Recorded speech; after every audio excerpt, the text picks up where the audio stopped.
Assalamualaikum warahmatullahi wabarakatuh. Bismillahirrahmanirrahim. Alhamdulillah. Wassalatu wassalamu ala rasulillah wa ala alihi wa sahbihi wa man walah wa la hawla wa la quwwata illa billah, amma ba'd.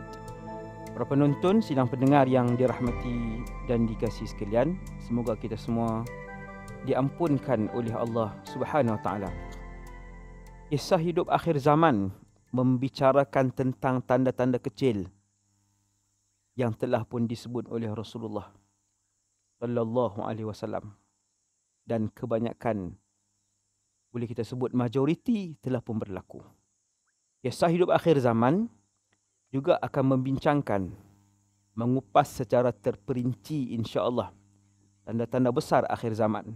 Seterusnya, bagaimana alam ini menghadapi dan berdepan dengan hari terakhir dalam kehidupan alam ini, iaitu hari kiamat. Tanda-tanda kecil ini, takat yang saya baca, semua dah berlaku. Untuk tanda kecil yang ke-38, ilmu dipelajari bukan kerana Allah. Dahulu Nabi melatih para sahabat mempelajari ilmu kerana Allah. Maka dengan sebab itu, ilmu pada ketika itu barakah. Memberi kesan kepada mereka yang didakwahkan dan orang yang mendengar serta orang yang mempelajarinya mendapat manfaat daripada ilmu tersebut. Ilmu pada zaman salafus salih, kerana mereka mempelajarinya kerana Allah, maka ilmu itu membuatkan diri mereka insaf, terdidik, berubah dan dipandu oleh Allah Subhanahu wa taala, dan itulah yang dinamakan ilmu yang bermanfaat, hasil daripada keikhlasan menuntut ilmu. Di akhir zaman akan muncul kumpulan-kumpulan umat Islam sendiri belajar fiqh, mereka belajar sirah, mereka belajar hadis, mereka belajar mustalah, mereka belajar tafsir, mereka belajar usul, mereka belajar mantiq, balaghah, bukan kerana Allah. Tetapi pada ketika itu, mereka belajar ilmu-ilmu ini untuk menang bertikam lidah. Mereka belajar ilmu untuk kemasyhuran. Mereka belajar ilmu untuk yang tu jadi sumber pendapatan utama. Mereka belajar ilmu untuk bagi tahu, aku alim, aku ada PhD, aku mahir dalam bidang ni. Inna lillah wa inna ilaihi raji'un. Yang alim tu pun tak dapat ilmu yang bermanfaat, yang belajar pun tak dapat manfaat daripada ilmu yang dipelajari. Bila kita belajar tanda akhir zaman ni, kenapa saya usaha untuk rancangan kisah hidup akhir zaman ni, supaya umat ini tahu penyakit-penyakit itu. Bila mereka tahu itu ada tanda kiamat, untuk saya dan kita semua, kita elak. Oh, Nabi kata perangai dekat-dekat nak kiamat nanti muncul satu kaum yang belajar bukan kerana Allah. Maka kita pun perbetul niat kita, nawaitu ta'lim wa ta'alluma lillah. Sahaja aku mengajar dan belajar kerana Allah. PNP, pendidikan dan pengajaran, kerana pembelajaran dan pengajaran adalah kerana Allah.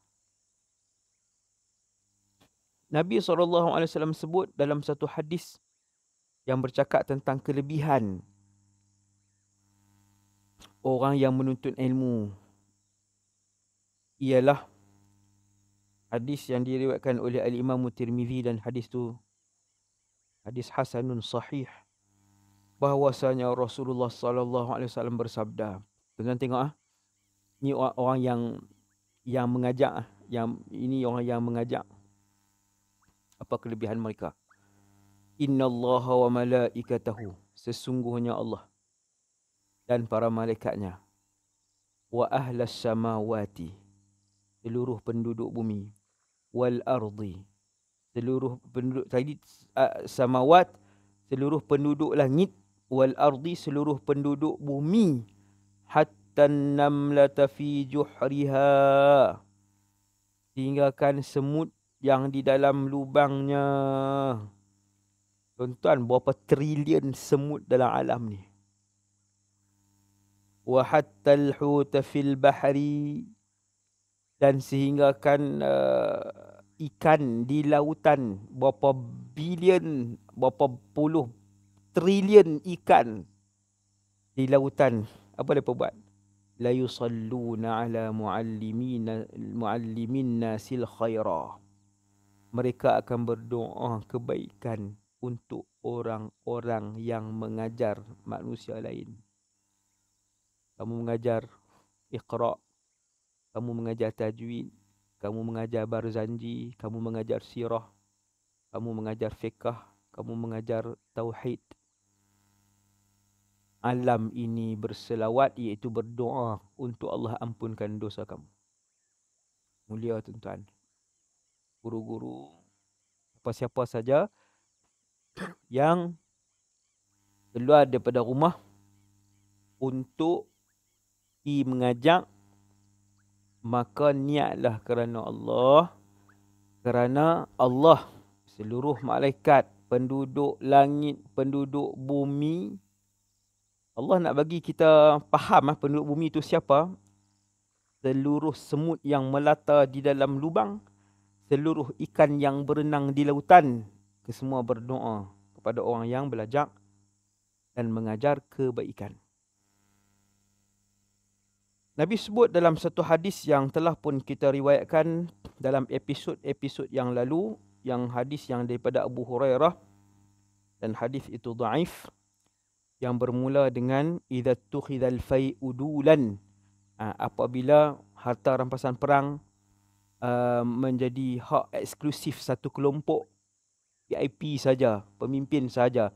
Hadis yang bermula dengan ayat yang begitu.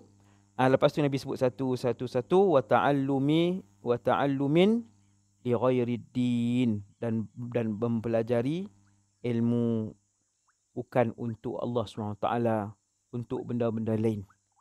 Dia belajar ilmu untuk dia masyhur. Dia belajar ilmu untuk dia kata, aku alim daripada dia, aku boleh berdebat dengan dia. Aku suka berdebat, aku suka tikam lidah, aku suka salahkan orang. Sebab aku boleh jawab, dia tak boleh jawab. Padahal pihak yang dia lawan tu bukan tak tahu, tetapi mengambil pendekatan untuk tidak memecah belahkan ummah, menimbulkan kekeliruan di dalam umat Nabi SAW.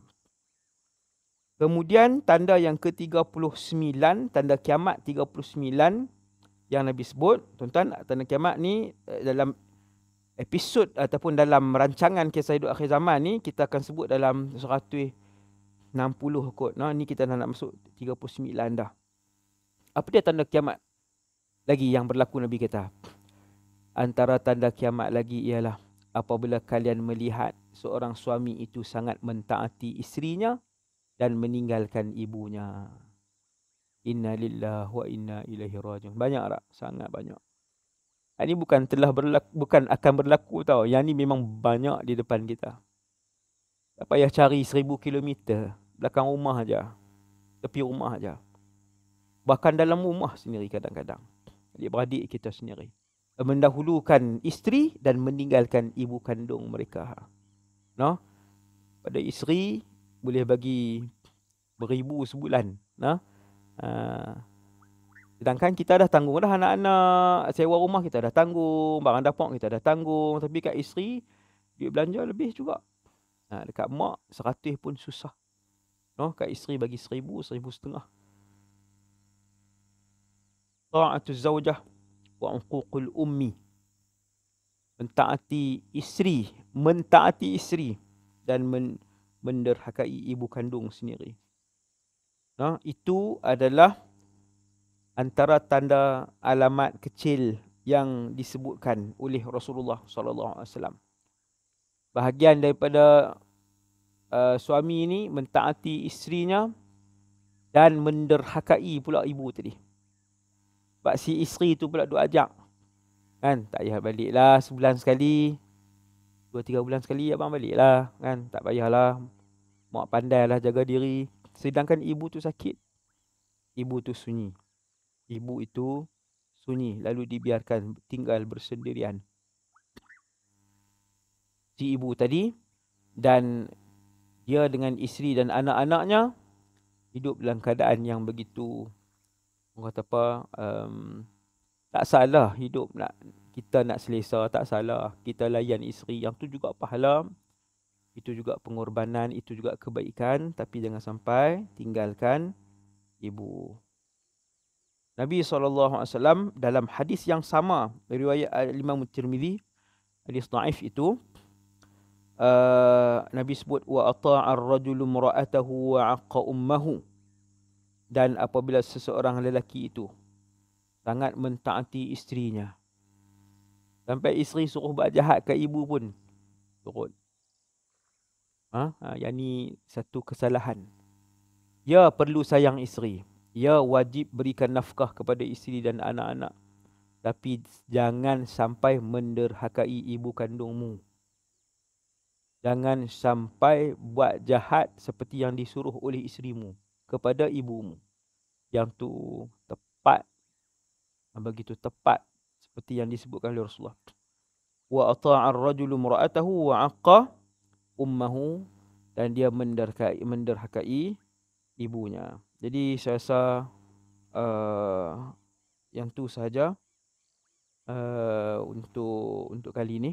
Semoga dua tanda kecil kiamat itu memberi panduan kepada kita macam mana nak jaga diri kita, ahli keluarga, sampai kita bertemu dengan Allah nanti. Macam mana nak jaga elok iman kita, apa yang Nabi peringat tu kita berhati-hati. Sebab itulah kita wujudkan rancangan kisah hidup akhir zaman yang akan kita bincangkan secara terperinci, insya-Allah, keseluruhan tanda kecil dan tanda-tanda besar kiamat. Wassallallahu ala sayyidina Muhammad wa ala alihi wasallam. Assalamualaikum warahmatullahi wabarakatuh.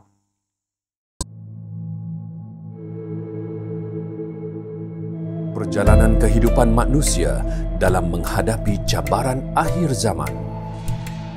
Bagaimanakah manusia menempuhi kehidupan di akhir zaman?